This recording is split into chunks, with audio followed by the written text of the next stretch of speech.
నిలువున ముంచిన కేటుగాళ్లు లోన్ ఇప్పించి 34.90 లక్షల రూపాయలు టోకరా. గెనెసిస్ మార్కెట్ నుండి దొంగలించబడిన డాటా, అనధికార యాక్సెస్ పరికరాలను కలిగి ఉన్న న్యూయార్క్ లోని బఫెలోకి చెందిన ఉల్ ఐజాక్ చోల్.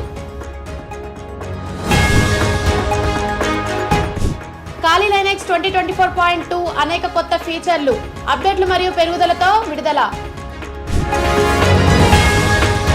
రాన్సమ్వేర్ దాడికి గురైన దుబాయ్ ప్రభుత్వం. Jammu Kashmir police cyber cell Kupwara 96,606 రూపాయల రికవరీ చేయడం ద్వారా ఆన్లైన్ ఆర్థిక మోసం.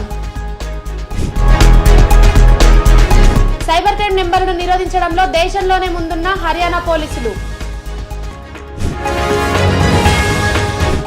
ఏటీఎం మోసానికి పాల్పడిన 5 దుండగులను అరెస్ట్ చేసిన గురుగ్రామ్ పోలీసులు. డబ్బును దొంగలించడానికి రిమోట్ కంట్రోల్ను ఉపయోగించినట్టు సమాచారం. హైదరాబాద్లో ట్రేడింగ్ పేరుతో 3 కోట్ల రూపాయలు కొల్లగొట్టిన సైబర్ నేరగాళ్లు. నకిలీ ఆధార్ కార్డుతో పార్లమెంట్లోకి ప్రవేశించిన 3 నిందితుల అరెస్ట్.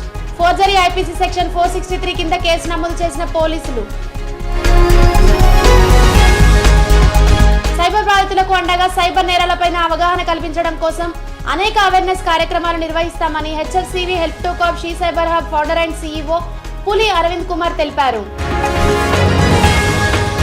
డిజిటల్ ప్రపంచంలో సైబర్ దాడులు ఎక్కడి నుండైనా జరగవచ్చు అని Quick Heal Technologies CEO Vishal Salvi తెలిపారు.